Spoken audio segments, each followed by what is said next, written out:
wajib. Yang pertama, khurujul mani bisyahwatin fin naumi awil yaqdhah. Keluarnya mani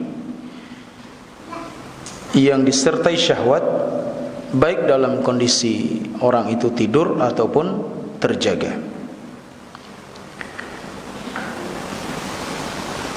Yang beliau berikan tambih dalam masalah ini, bahwasanya mani wanita atau perempuan itu tentunya berbeda dengan mani laki-laki. Hal ini berdasarkan sabda Nabi sallallahu alaihi wasallam, "Innama ar-rajulu ghalidun abyad." Sungguhnya maninya laki-laki itu kental putih.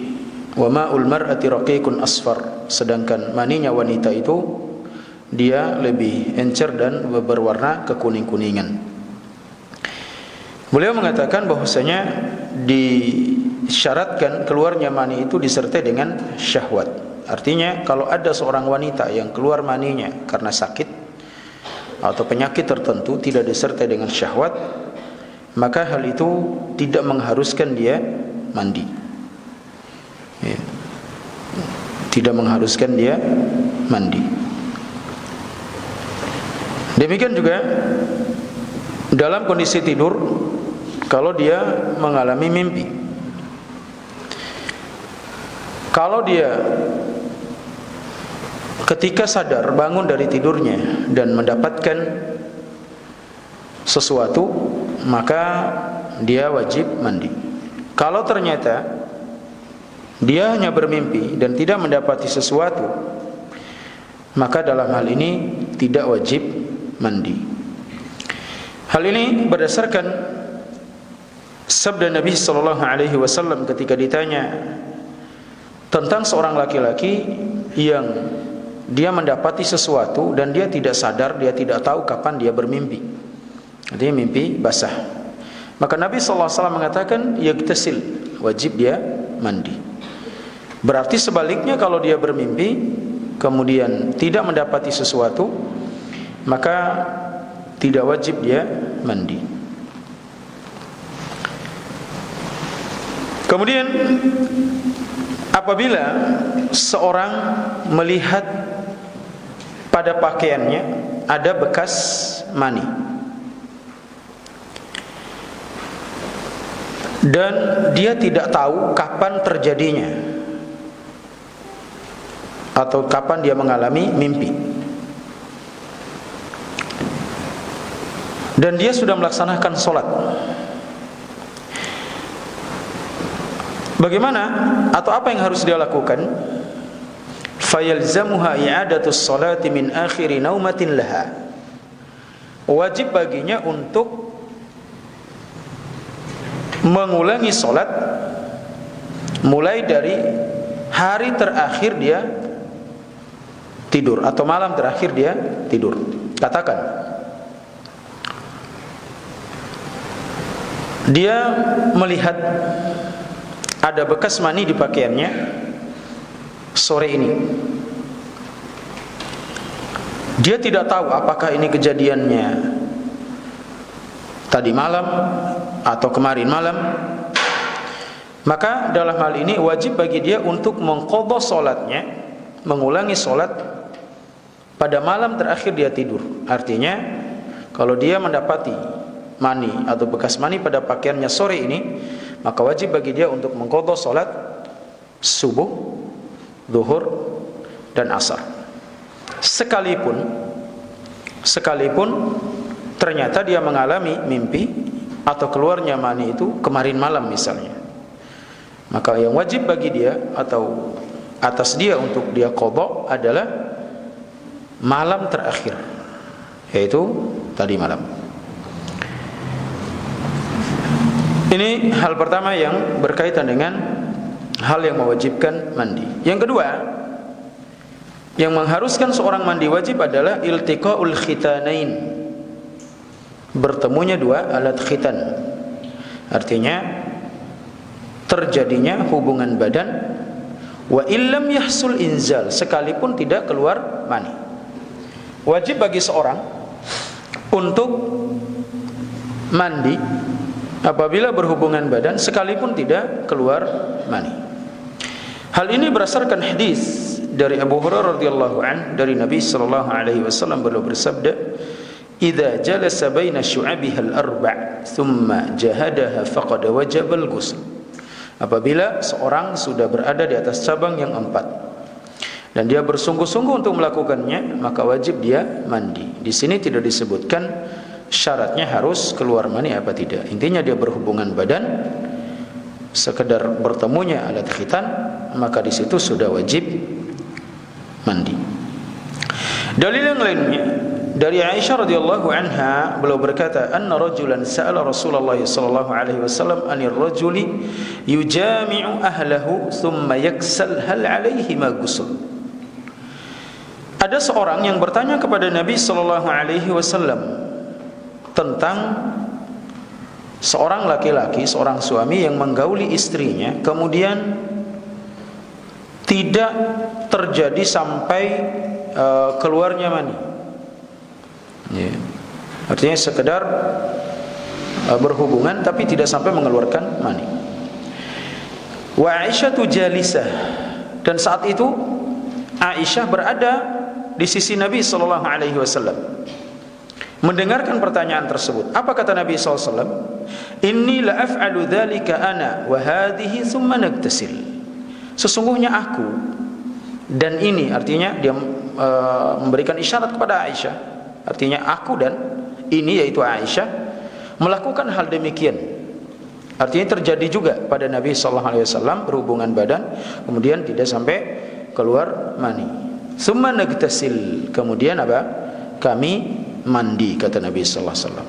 Hal ini menunjukkan bahwasanya sekedar berhubungan maka sudah melazimkan seorang itu untuk mandi.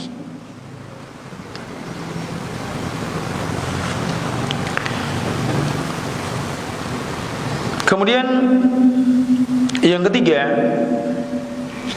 yang mengharuskan seorang untuk mandi adalah inqita'u damil hayd wan nifas. Seorang wanita yang berhenti dari haid dan nifas. Ya. Kalau sudah berhenti dari haid dengan tanda-tanda yang ini sudah sering dijelaskan, maka wajib dia mandi. Demikian juga darah nifas. Ya. Demikian juga darah nifas. Yang keempat, idza kanat kafirah fa aslamat. Apabila ada seorang yang kafir kemudian masuk Islam. Kalau ada orang kafir masuk Islam, maka wajib dia mandi. Makanya urutan dalam mengislamkan seseorang yang harus dilakukan, yang pertama adalah syahadat. Ya. Kemudian yang kedua mandi. Baru yang ketiga adalah khitan. Bagi laki-laki wajib, bagi wanita kalau khitan itu hukumnya sunnah. Kalau ada perempuan masuk Islam, dia kafir, mu'allaf, maka hukum khitan bagi dia adalah sunnah, tidak wajib. Itu pendapat yang lebih kuat dari para ulama. Adapun bagi laki-laki hukumnya wajib. Baru setelah itu diajarkan perkara-perkara Islam, masalah akidah, masalah ibadah, dan seterusnya. Kemudian yang kelima yang mewajibkan atau melazimkan seorang untuk mandi adalah idza matat al-mar'atu wajaba taghsiluha. Apabila seorang itu mati, meninggal, maka wajib dimandikan. Ya, ini 5 perkara diwajibkan atas orang itu mandi. Yang pertama tadi adalah keluarnya mani. Kemudian yang kedua adalah berhubungan, keluar atau tidaknya mani tidak menjadi masalah. Yang ketiga adalah berhenti dari haid dan nifas. Kemudian yang keempat, Islamnya orang kafir. Kemudian yang kelima adalah karena dia meninggal, wajib dimandikan. Maka selebihnya itu sunnah, seperti mandi pada hari Jumat, mandi pada hari raya. Demikian juga wanita yang mengalami darah istihadah, mandi setiap waktu sholat, itu sunnah. Kemudian orang yang memandikan jenazah disunahkan bagi dia untuk mandi, ya, bukan wajib. Ini hal-hal yang berkaitan dengan yang mewajibkan seorang untuk mandi. Kemudian poin berikutnya arkanul ghusl, rukun mandi. Rukun mandi ya ada dua. Yang pertama adalah an-niyah, niat. Kalau ada orang yang nyebur ke sungai atau ke bak air, ke kolam renang misalnya, kalau dia tidak niat untuk mengangkat hadas, maka wajib dia mandi kembali, karena dia melanggar rukun. Ya, rukun pertama adalah niat.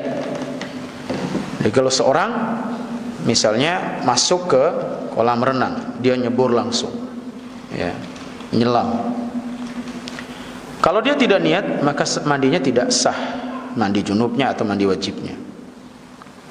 Ya. Kemudian rukun yang kedua adalah ta'mimul badan bil ma', meratakan air ke seluruh badan. Ini rukun yang kedua. Ya. Artinya kalau tidak terkena semua badannya, maka mandinya tidak sah.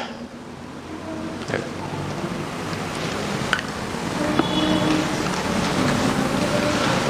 Poin berikutnya, sifatul ghusl minal janabah. Bagaimana tata cara mandi junub?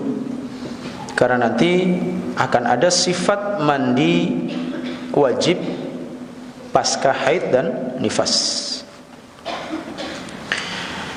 Wa qad waradat iddatu ahadits fi sifatil ghusl fil minal janabah. Ya, banyak hadis-hadis yang menerangkan tentang tata cara mandi wajib karena junub. Wa min majmu'iha nulakhis ila anna al-mustahab an yakuna ghuslul mar'ah min al-janabati ala sifati taliyah. Secara umum, setelah disimpulkan semua hadis-hadisnya, kata beliau, maka kami rangkum, ya, kami sebutkan kesimpulannya, bahwasanya yang dianjurkan bagi seorang wanita ketika mandi junub adalah sebagai berikut. Tata caranya seperti yang beliau terangkan. Yang pertama, taghsilu yadaha salasan. Dia mencuci kedua tangannya 3 kali.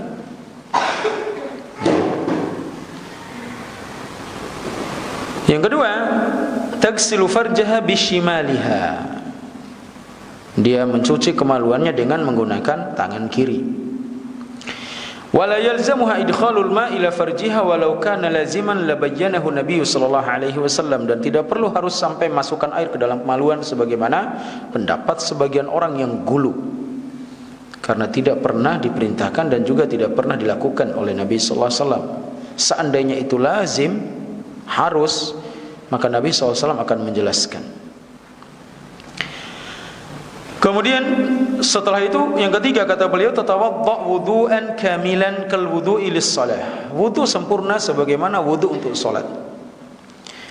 Walaha an tuakhir ghusl ar-rijlaini hatta akhir al-ghusl idza kanat tagtasilu fi tastin aw nahwihi. Baginya boleh untuk menunda atau mengakhirkan mencuci kedua kaki setelah mandi, artinya wudunya sampai mengusap kepala saja, karena mencuci atau membasuh kedua kaki itu diakhirkan setelah mandi. Apabila dia mandi di tempat tanah atau yang semisalnya, karena nanti kalau dia siram, nanti tanah itu akan mengotori kakinya, maka boleh nanti dia siram di akhir dia mandi. Ya, adapun sekarang ini ya, kita mandi di tempat yang masya Allah ya tidak seperti di zaman dulu yang kamar mandinya berlantaikan tanah pasir. Kemudian setelah wudu, kata beliau yang keempat, tafidul ma ala ra'siha thalathan hatta tablugha usul asy-sya'r. Kemudian dia menuangkan air di atas kepalanya, di atas kepalanya sebanyak 3 kali sampai rata mengenai pori-pori kepalanya. Ini tata cara mandi junub. Ini yang beliau rangkum, yang dikutip dari hadisnya Ummu Salamah. Wala yalzamuha idza kana laha dhafiratun aw an tanqadha sya'raha.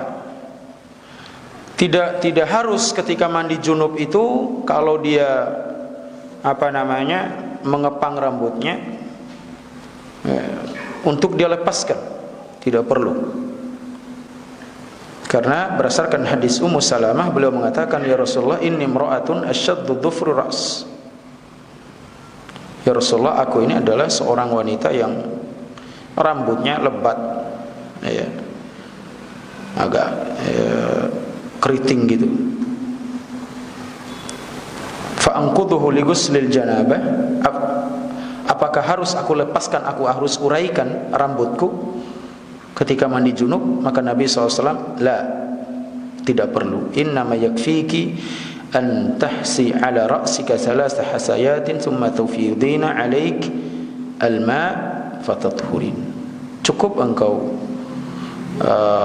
siramkan atas kepalamu 3 kali,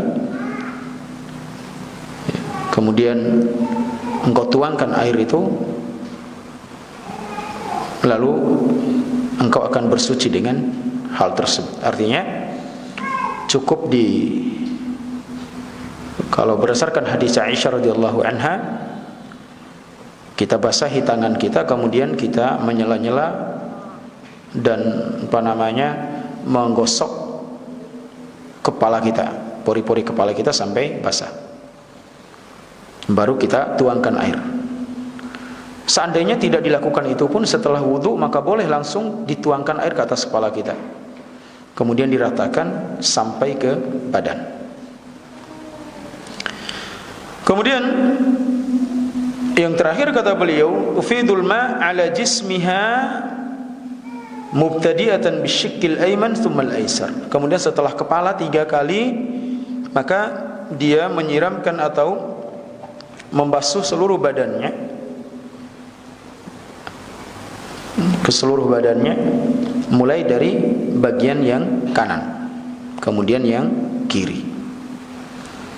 Di sini tidak disebutkan 3 kali, 2 kali, intinya sampai merata ke seluruh badan. Ini tata cara mandinya. Kalau sudah tadi belum belum menyiram kedua kaki ketika wudu, maka diakhiri dengan menyiram kedua kaki. Kalau sudah, maka tidak perlu. Apalagi kalau kita mandi di kamar mandi yang berkeramik dan semisalnya. Ini berkaitan dengan tata cara mandi janabah.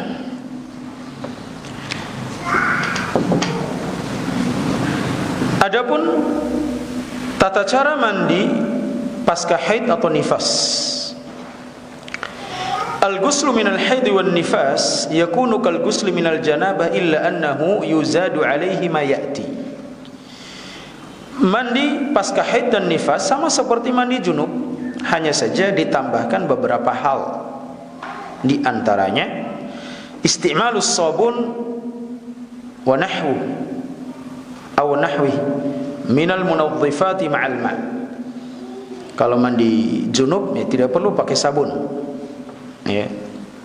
Kalau mandi pasca haid dan nifas ya digunakan apa?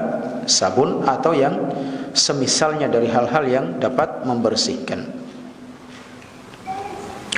Kemudian yang kedua, istihbabu an tuhalla dhafairuha idza iktasalat atau an tahilla dhafairaha idza iktasalat min al-mahid hatta tata'akkad min wusul al-ma' ila usul asy-sya'r. Kalau mandi haid atau nifas, wajib bagi seorang itu untuk mengurai rambutnya, dilepaskan, supaya bisa memastikan kalau air itu mengenai pori-pori kepala. Beda dengan mandi junub.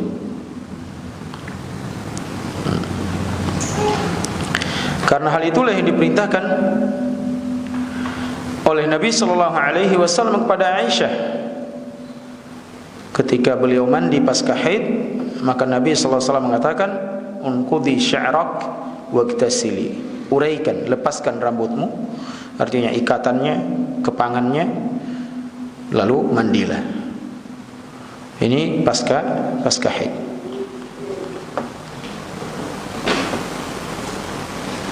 Kemudian yang ketiga, kata beliau, poin yang ketiga yang berbeda dengan mandi junub, yustahabbu laha ba'da intiha'il ghusl, ya, disunahkan setelah selesai mandi, an ta'ti bi qit'ati kumash mumassakah yani 'alaihi thib aw misk fatatatabba' biha athar ad-dam hatta tazul ar-raihah.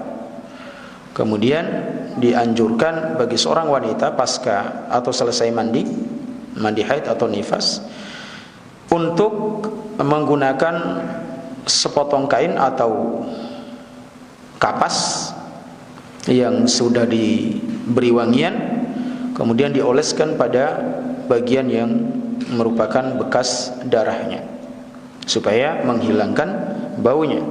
Hal itulah yang diperintahkan oleh Nabi sallallahu alaihi wasallam kepada Aisyah radhiyallahu anha. Ya. Kalau sekarang biasanya ada orang yang jual misik, misik taharah. Ya, sebenarnya minyak wangi apa saja boleh. Ya. Tidak mesti harus seperti itu. Tapi kalau mau pakai nggak menjadi masalah.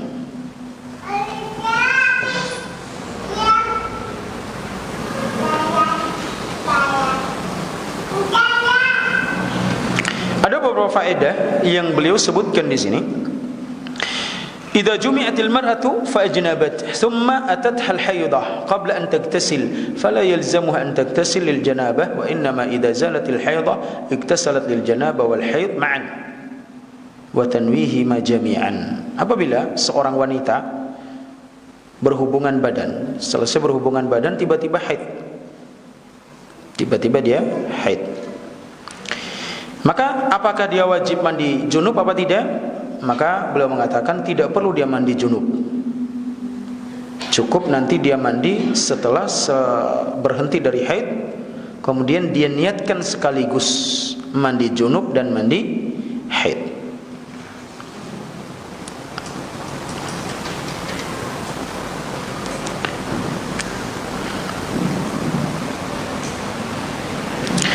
Demikian juga kadzalika idza ijtama'a syai'an yujibanil ghusl fa innahu yujzi anhuma ghuslun wahid idza nawathuma ma'an wa huwa qawlu aktsari ahli ilm. Demikian juga apabila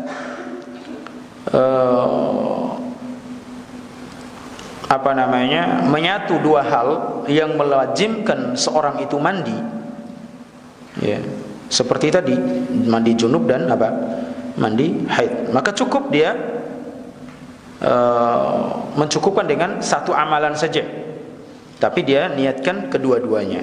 Dan inilah pendapat jumhur para ulama, ya, seperti tadi mandi junub dan mandi haid, cukup dengan satu kali mandi, namun dia niatkan untuk dua amalan.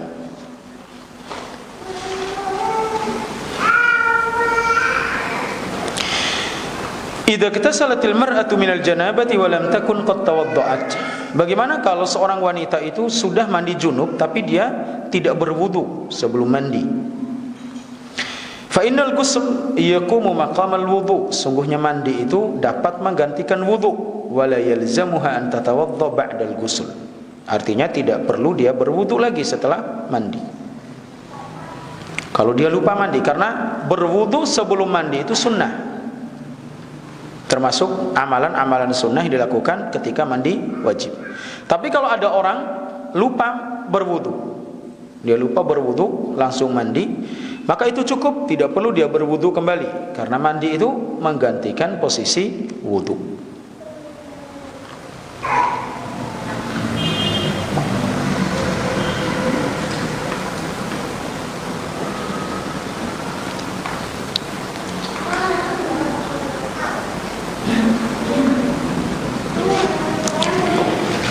Demikian juga laisa 'alal mar'ati aw ar-rajuli haraj fi izalati asy-sya'r aw qasr al-adfar aw al-khuruj ila as-suq wa nahwiha wa 'alayha al-janabah. Tidak mengapa seorang wanita atau laki-laki memotong rambut, memotong kuku, atau keluar ke pasar ketika dia dalam kondisi junub. Boleh. Ya. Boleh bagi seorang motong kuku, cukur rambut, atau potong rambut ketika dia junub. Ya. Sebagaimana boleh juga dalam pendapat yang terkuat wanita itu potong kuku, potong rambut ketika dia haid. Dan nggak perlu dikumpulkan. Ada sebagian orang kalau potong rambut lagi haid dikumpulkan rambutnya nanti dimandikan. Ini tidak benar.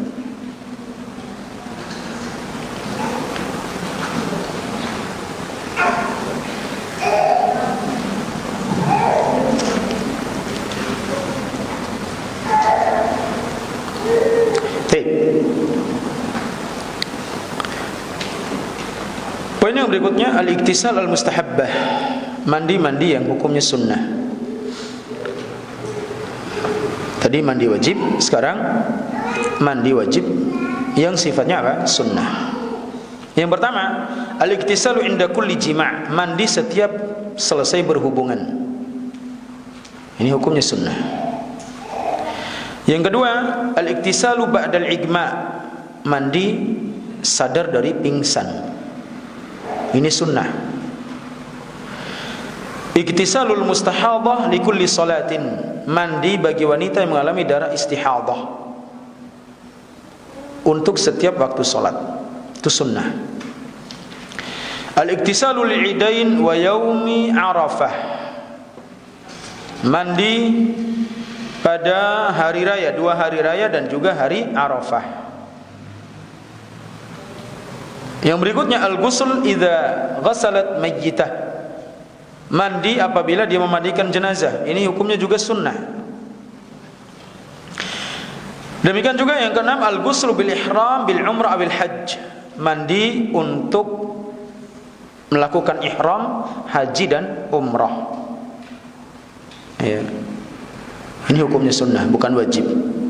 Kemudian yang berikutnya al-ghusl lidukhuli Makkah, mandi karena masuk kota Makkah. Itu sunnah. Ya. Ini berkaitan dengan masalah mandi janabah, mandi haid, intinya pembahasan tentang masalah mandi wajib. Mudah-mudahan ini bermanfaat bagi kita semuanya.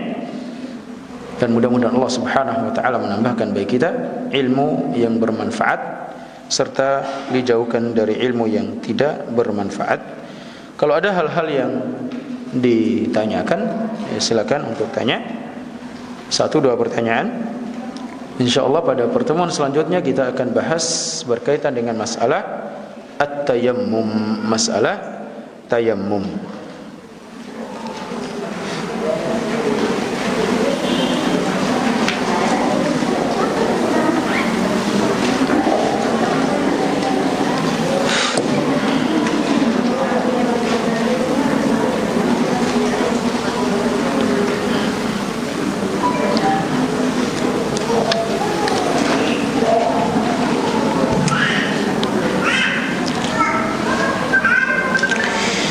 Bagaimana jika ragu dalam membedakan bahwa yang keluar itu mani atau bukan? Apakah wajib mandi?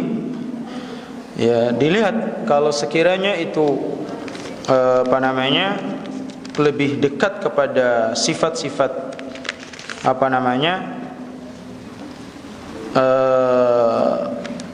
mani sebagaimana kita sebutkan tadi, maka dia mandi. Dan kalau sekiranya ragu, maka kita ihtiyatan, kehati-hatian kita, ya kita mandi, itu lebih selamat.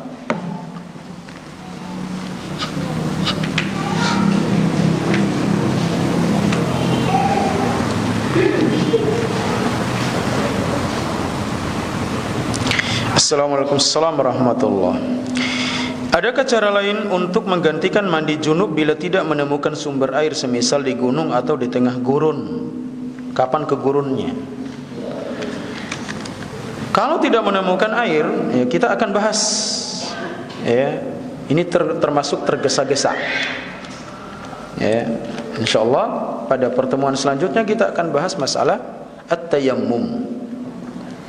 Tayammum kita sudah sebutkan tadi, bahwasanya pertemuan berikutnya kita akan lanjutkan pada bagian tayammum. Ya, kalau tidak ada air, maka yang menggantikannya adalah tayammum. Bagaimana hukumnya kalau seorang suami mengajak berhubungan namun kita menolak karena tidak ada air? Enggak boleh ditolak, Bu. Tetap dilayani.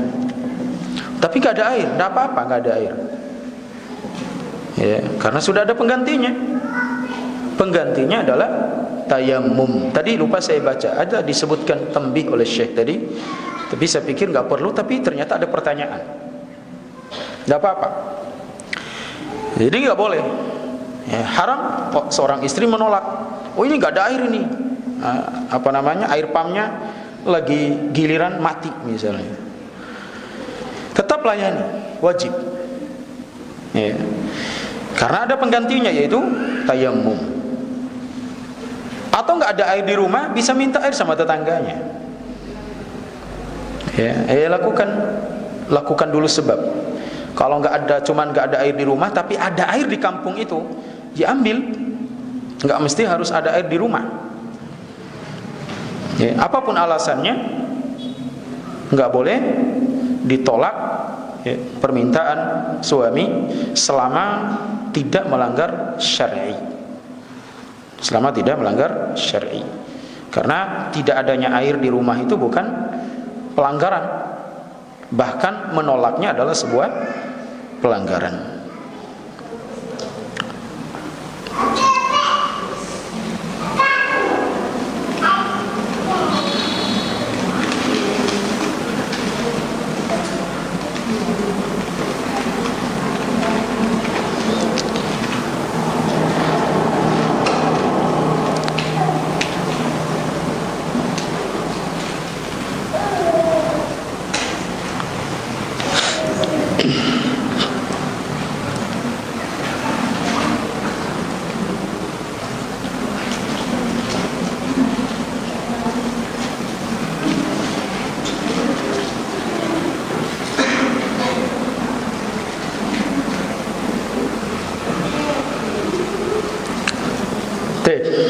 Tidak ada lagi pertanyaan. Kita cukupkan sampai di sini. Semoga ini bermanfaat bagi kita semuanya. Lebih dan kurang mohon maaf yang sebesar-besarnya. Hada wassallallahu ala nabiyyina Muhammad wa akhiru da'wana alhamdulillahi rabbil alamin.